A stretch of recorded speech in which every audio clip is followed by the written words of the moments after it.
투사적 동일시가 오늘 주제인데 투사적 동일시에 대해서는 여러분들이 굉장히 많이 들었고 계속해서 이 문제는 임상에서 나와요. 근데 이 투사적 동일시를 임상에서 여러분들 이게 투사적 동일시다 이렇게 느끼면서 그때그때 내담자를 그 속에서 어떻게 대할 것인가 고민하고 있는데 투사적 동일시의 깊은 의미를 어떻게 깨달을 것인가 하는 것. 우리가 그걸 깊이 이해를 해서 이게 우리의 무의식 속에 내려앉아 있으면 그러한 깊은 언더스탠딩이 있으면 우리가 의식적으로 투사적 동일시가 어떤 것이다고 기억에 남지 않아도 그거 자체가 인간을 이해하는데 큰 리소스가 되는 거죠. 그래서 어쩌면 매뉴얼화된 공부만 가지고 아주 초기 단계에서는 여러분들이 임상가들이 매뉴얼화된 단계, 이런 절차, 이런 프로시저를 한다는 것을 배울 필요가 있는데 깊은 단계에 가게 되면 매뉴얼이 없는 곳이에요. 불확실성을 다루는 곳이기 때문이에요.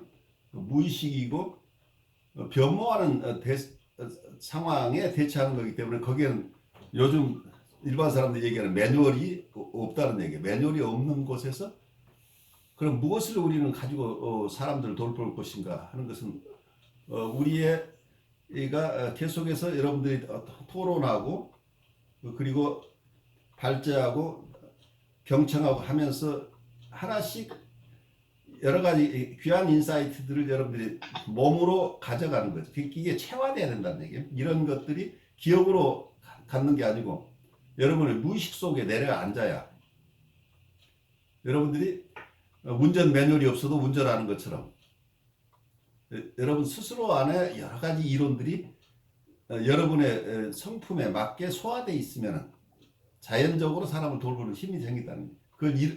이게 무슨 기법이라고 얘기할 수 있는 것들이 아니죠. 여러분 각자의 것들이 이제 생겨나는 거죠. 그런 의미에서 투사적 동일시를 어느 분 이론이 맞다 틀리다를 떠나서 여러 각도로 쳐다볼 수 있는 퍼스펙티브가 중요하죠. 이런 측면에서 보고 저런 측면에서 볼 수 있다는 여러 측면의 어떤 그 안목들을 우리가 가지고 있으면 경우에 따라서는 내담자의 여러 측면들이 포착될 수 있는 우리가 가지고 있는 툴이 다양해야 된다는 얘기죠. 그래서 어느 이론가가 맞다 틀리다가 아니라 조금 더 여러분들이 통섭적으로 보면 좋겠어요. 이 이론가 저 이론가들 속에서 이런 귀중한 인사이트가 있어서 각각 서로 상반된다기보다는 서로 상보적이라고 하는. 그래, 멜라니 클라인의 얘기하고 비온의 얘기를 상충된다고 보시지 말고 멜라니 클라인을 비온이 포함시켜서 발전시킨다고 이해를 하신다면 좀 더 여러분들이 더 깊어지겠죠. 우리가 어느 이론을 하나를 버리고 어느 이론을 따르는 게 아니고 이 두 가지가 다 소화돼야 된다는 얘기죠. 그런 쪽에서 우리가 앞으로 공부를 좀 하면 좋을 것 같아요. 어느 것을 배제하고 어느 것이 옳고 그런 것을 따져가는 것이 아니고 이 속에서는 많은 여러 가지 가능성들을 다 수용해 나가는 과정이다. 이렇게 생각하면 좋을 것 같아요.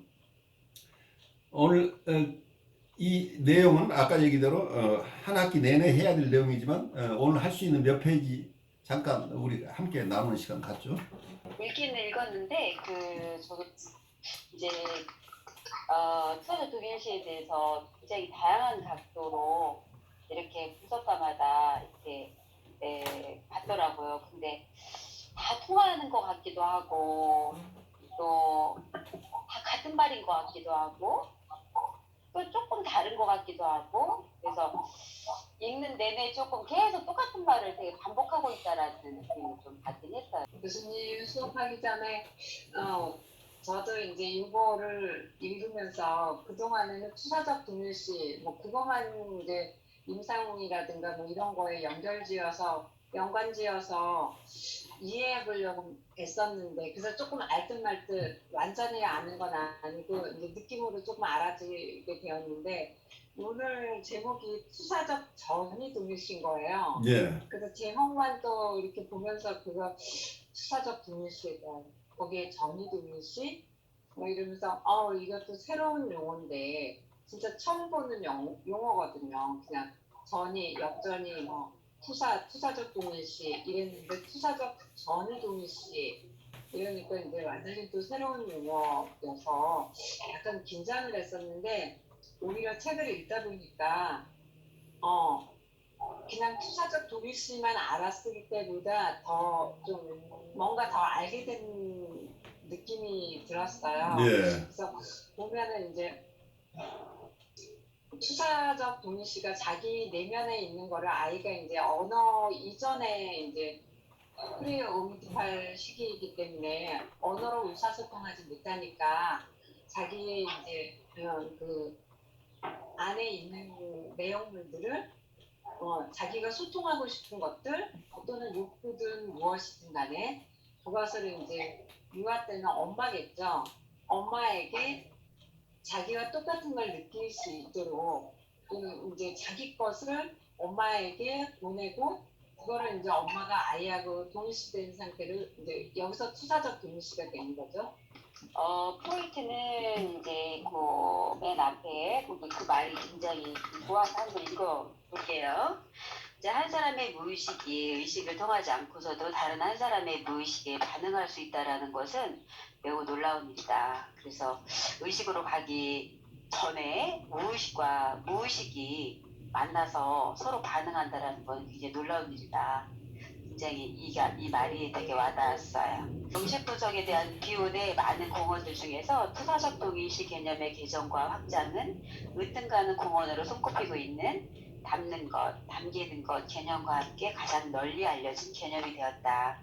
나는 이 장에서 그 개념의 기원과 다양한 관점들에서 본 다양한 생각들을 탐구할 것인데 궁극적으로 내가 생각하고 있는 과제는 이 주제에 대한 비온의 아이디어를 드러내는 동시에 그것에 대한 나의 확장을 제시하는 것이다. 이 부분에서 비온이 멜라니 클라인의 개념을 확충했어요. 이게 인터서브젝티브하게 상호 주관적인 개념으로 폭넓게 이렇게 비온이 확장했는데 이 비온의 확장한 것을 근거로 그로트슈타인은 또 자기의 조금 더 확장된 개념을 개발하고 싶어 해요. 그래서 그로트슈타인도 애를 많이 쓰고 있어요. 그래서 이 전체가 멜라니 클라인과 비온을 소화한 자기의 얘기를 하고 싶어 하고 있다는 걸 이해하면서 가죠. 네. 투사적 동일시는 정신건강 분야에서 널리 사용되는 개념이 되었지만 그 용법에 있어서는 여전히 심각한 혼동을 겪고 있다. 그 혼동들은 다음과 같다. 1. 엄격하게 심리내적, 전능적, 무의식적, 방어적 환상으로서의 클라인의 개념과 비온에 의해 확장된 실제적, 의사소통적, 상호 주관적인 개념의 차이와 유사성에 대한 문제가 있다. 이 두 용법은 연속적인 것인가, 비연속적인 것인가, 그리고 또는 그들 모두인가, 또는 서로를 보완하는 것인가. 두 번째는 투사와 투사적 동일시 사이에는 차이가 있는가? 3. 환자가 투사적 동일시를 사용할 때 그는 실제로 그 자신을 대상 안으로 투사하는가? 아니면 대상에 대한 그의 내적 이미지 안으로 투사하는가? 그리고 만약 후자라면 우리는 투사적 동일시에 대한 대상의 반응을 어떻게 설명할 수 있는가? 투사적 동일시 외에도 다른 사람과 의사소통을 허용하는 다른 어떤 과정이 있는가? 달리 말하면 경험적 수준과는 대조적으로 초심리학적 수준에서 말한다면 주체는 외부 대상 자체 안으로가 아닌 대상의 이미지 또는 표상 안으로 투사할 수 있을 뿐이다. 그러나 투사하는 주체는 투사를 담는 자로서 외부 대상을 경험하고 그 외부 대상 역시 그것들을 담는 경험을 할 수 있다. 여기서 재밌는 얘기를 하죠. 초심리학적인 얘기하고 경험적인 얘기를 나누고 있죠. 네. 초심리학적으로는 우리가 가지고 있는 우리의 내적 대상이 있다면 그 내적 대상에게 투사를 하는 개념인데요. 이미지의 투사. 그걸 이미지라고 얘기를 할 수 있겠고 이고 사이클라지식으로 얘기한다면 대상 표상이라고 얘기할 수 있겠죠. object representation의 어떤 이 주체가 가진 어떤 것들을 이쪽에 투사를 하는데 자기가 견딜 수 없는 어떤 것을 이 내적 대상에다 투사하는데 이 내적 대상의 이미지에 투사하는 그러니까 자기 심리 내적인 것이죠. 내적 대상이니까. 그런데 경험적으로는 그렇게 느끼는 게 아니고 실제 외적 대상에게 투사하는 것으로 경험하고 또 투사를 받는 사람도 그 투사를 실제로 체험하는 이런 경험적인 측면이 있는 거죠. 초심리학적인 어떤 설명과 실제 경험적인 측면이 다를 수 있다고 하는 것을 우선 좀 더 앞으로 설명을 듣겠지만 그런 두 측면으로 설명하고 있는 아주 재미있는 설명이에요. 네. 뒤에 거기 200 교수님이 지금 말씀하신 부분이 276쪽에 설명으로 나오거든요. 예, 나중에 가면서 참고하시면 될 것 같고요. 달리 말해서 이론적으로 담기는 것의 경험이 완전하다면 전능적 심리대적 환상으로서의 투사적 동일시는 없을 것이다. 더욱이 클라인이 초기에 생각했던 투사적 동일시는 그것으로 인해 대상이 주체의 마음속에 변화되는 방식에 대해 다루었지만 기운과는 달리 대상 안으로 들어간 투사적 동일시가 담는 자로서의 대상의 반응에 의해 어떻게 계속적으로 수정되는지에 대해서 다루지 않았다. 여기를 좀 설명해 주면 좋을 것 같아요. Put another way, in the theoretical perfect experience of a container contained, there would be no omnipotent intrapsychic fantasy of projective identification. 이 부분은 좋아요. 이론적으로 담기는 것의 경험이 완전하다면 전능적 심리 내적 환상으로 투사적 동일시는 없는 것이다. 그럴 필요가 없다는 것이죠. 그냥 담아주고 담기는 것이 실제로 일어난다고 한다면 심리 내적인 인트로사이키간 그런 판타시가 필요 없겠죠. 실제로 담고 담기는 게 완전하다면 그 얘기고, 그 다음에 뭐하러 client's earlier versions of it dealt with how the object became altered in the subject's mind by virtue of projective identifications, but did not take into consideration, unlike beyond, how the projective identification into the object became continuously modified by the responses of the object as container.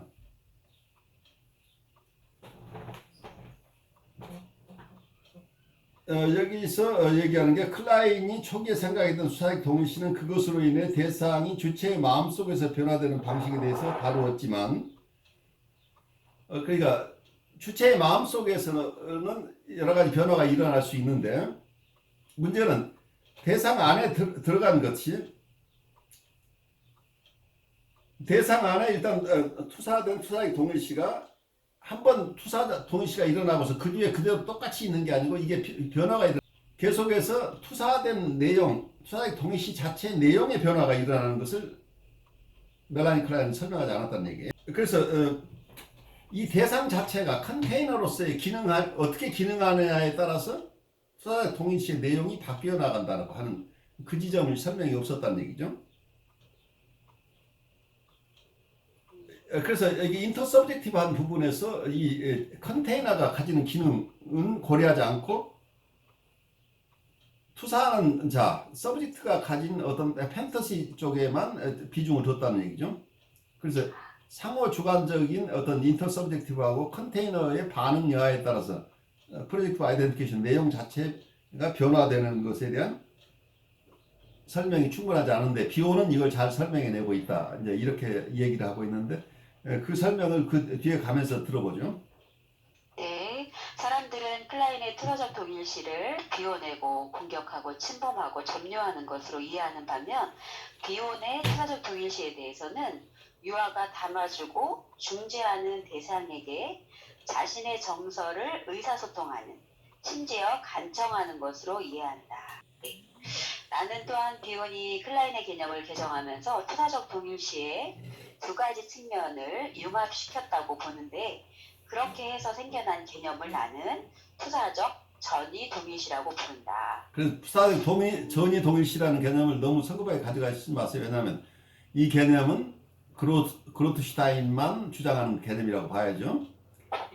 그로트슈타인을 따르는 학자들은 있겠죠. 하지만 이 전이 나름대로 이 개념을, 그러니까 초기에는 프로젝션이라는 개념밖에 없었어요. 투사만 있었는데 이걸 프로젝티브 아이덴티피케이션이라는 용어를 학자들이 쓰기 시작했는데 그것만 가지고 이 독특함을 설명해내기 어려우니까 비오는 거기에 또 하나 덧붙여서 프로젝티브에다가 트랜스 아이덴티케이션이라고 해서 전이라는 용어를 거의 부과한 거죠. 그래서 투사적 전이 동일시라는 용어를 만들어서 자기가 만든 용어를 잘 설명해 내려고 하는 게 이 타픽이에요. 그러니까 여러분들이 를 설득시킬 수 있을지 없을지는 여러분이 나중에 판단할 부분이에요. 그러니까 전이 다른 사람도 다 이해하는 어떤 개념이 아니고 투사적 전이 동일시는 지금 그로트슈타인이 힘주어서 나는 이런 개념으로 이걸 여러분들에게 설명하고 싶습니다. 그리고 내 견해는 멜라니 클라인의 견해와 비온의 견해를 다 담아내는 더 좋은 개념이 될 수 있습니다라고 설명하고 있는데 그게 어느 정도 여러분이 납득이 되는지는 가면서 보죠. 이 책의 13장에서 언급한 이 두 측면은 다음과 같다. 1. 유아의 알파 기능과 엄마의 알파 기능 사이에서 발생하는 정상적 의사소통. 2. 정상적인 의사소통이 깨질 때, 즉 유아가 투사적 전이동일시를 사용해서 엄마의 의사소통을 시도할 수밖에 없는 상태로 환원될 때 발생하는 비정상적 의사소통이라고 이야기하고 있습니다. 자, 여기서 그로슈타인 독특함이 생겨나죠. 유아가 알파 기능이 있다고 본 거죠. 있다고 봤어요. 그런데 비온은 유아는 알파 기능이 없다고 봤죠. 비온과 지금 그로슈타인의 차이점은 비온은 유아는 베타 요소를 처리할 알파 기능이 없어서 이걸 위탁한다고 봤어요. 그게 어머니만 알파 기능을 가지고 있다고 봤는데 여기서 유아도 알파 기능을 가지고 있다고 보기 때문에 비온과는 다른 이야기를 지금 하고 있다고 하는 것을 우선 이해하는 게 좋겠어요. 그래서 여기서 유아의 알파 기능과 엄마의 알파 기능 사이에 발생하는 정상적인 의사소통이라고 하는 것 자체가 비온은 얘기하지 않은 것이라는 얘기죠. 유아는 알파 기능이 없다고 봤기 때문에. 그래서 자기가 얘기하는 건 이런 정상적인 의사소통이 하나가 있고 그리고 이런 정상적인 의사소통이 없을 때, 의사소통이 깨질 때, 다른 의사소통 수단이 없을 때 생겨나는 게 투사적 전이동일시다고 이분은 정의를 데피니션을 그렇게 하고 있는 것이죠. 그러니까 투사적 전이동일시를 근데 교수님 이 그로슈타인의 유아도 알파 기능을 가지고 있고 또 이 투사적 전이동일시라는 이 용어에 대한 정의가 굉장히 되게 와닿는 것 같아요. 저는. 그래요. 어떤 예, 점에서 그러니까 와닿나? 지금 비온은 그 투사적 동일시를 상호 작용하는 굉장히 어떻게 보면은 건강한 가운데도 있을 수 있는 그런 상호작용으로 봤거든요. 네, 예. 그러니까 그럴 때 그 이론을 그 뒷받침해주는 베이직한 그 부분이 바로 이제 그 그로슈타인이 말한 유아의 알파 기능이 있다라는 전제가 필요했을 것 같아요. 그래서 실은 이제 저는 비온이 오라는 개념을 이야기할 때도 실은 어떻게 보면은 누메나라고도 하고 뭐 프리컨셉션이라고도 하고 뭐 물이라고도 하는 이 오라는 개념 자체가 이게 어떻게 보면은 이게 그 잠재적인 어떤 자원이 될 수도 있잖아요. 그걸 다 잠재적인 자원이라고 볼 수는 없지만 그래서 저는 이게 유아가 태어나면서 이제 그런 선천적으로 갖고 있는 근데 어떻게 보면은 신앙적으로도 종교적으로도 굉장히 되게 신뢰로운 그런 이론인 것 같아서 개인적으로는 이 이론을 되게 수용하고 싶은 그런 마음입니다.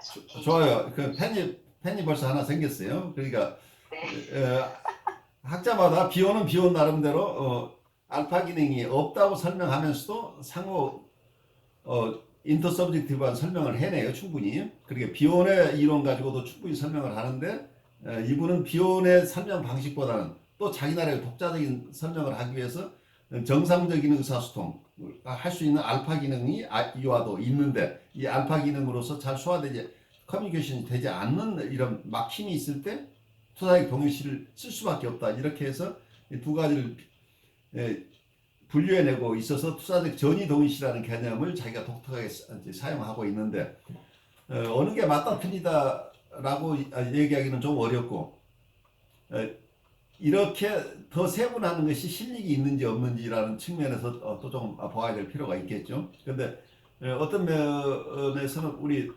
발제자는 그 개념을 분류하는 게 더 와닿는다고 한다면 그로슈타인의 지금 자기가 한 것들이 어떤 독자층에게 큰 도움을 주고 있다고 하는 이런 성과라고 우리가 이해할 수 있겠죠. 그래서 그 어떤 새로운 용어나 새로운 설명 방법을 통해서 더 깊이 이해할 수 있다고 한다면 이 부분은 기여를 한 거예요. 그런데 또 어떤 분은 이런 걸 설명함으로써 기존에 가지고 있던 개념을 더 혼란스럽게 만들어서 더 힘들게 느끼는 사람도 있을 수 있다는 얘기죠. 그래서 이론이 어느 게 절대적이고 맞다 틀리다보다 이분의 이론이 나에게는 설득력이 있다 없다 이렇게 보는 발제자의 견해가 아주 돋보여요. 네, 저는 투사적 동일시 말할 때 그론슈타인하고 비온의 견해가 약간 틀렸던 부분이 이와에게 그 알파긴이 있다는 것과 이제 비온의 견해가 틀렸던 거에 그 부분이 굉장히 많이 오늘 임팩트가 있었고요. 그게 제가 지금 조금 공부하고 있는 정신치료에서 영화들 신경과학, 그러니까 거울 일어나고 공유 회로를 쭉 공부하고 있어요. 책을 가지고. 예. 그거하고 너무 이게 좀 연결된다는 느낌이 들어서 되게 지적 호기심을 많이 좀 발현하는 느낌이 들어져서 다른 선생님들하고 좀 틀린 것일 수도 있고 비슷한 것일 수도 있을 것 같은데 이와 알파 기능이라는 게 사실은 이와 때는 사실 어느 이전의 시기는 이 아이들이 분리되지 않았잖아요. 탄생과 분리를 이제 경험한 하고 또 분리도 되지 않은 상태인 거니까 그때 어떻게 보면 뭐 끝에서 나와 있는 것 같던데 그 어머니의 자궁 안으로 다시 이제 회귀하고 싶어하는 여러 가지 그 욕구 자체가 이들의 표정과 또 이들의 그 울음이나 이런 여러 가지 것들이 바라보는 그 엄마 자체가 그 비언어적인 그거에서 거울理論을 통해서 공감되어지고 공유되어지는 것들이 어떻게 보면 이 브론슈타인이 말했던 알파긴이 있다라고 말하지 않았나 그 제 마음대로 생각인데 여튼 거울 신경에 대한 것들과 공유회로가 나와서 어떻게 보면 브론슈타인이 말했던 그 알파 기능을 조금 연결하는 이와 알파 기능을 연결하는데 지적 호기심을 촉발했던 것 같아요.